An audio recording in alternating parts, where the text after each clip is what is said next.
some updates. So, there's the motor.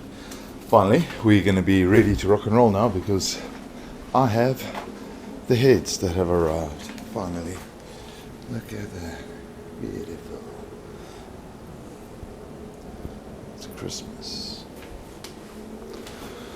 So, start preparing the heads, paint everything, get everything assembled, take it from there. But things are about to move forward with the Ghost. Alright, Friday night, gonna get ready to clean up the Cleveland.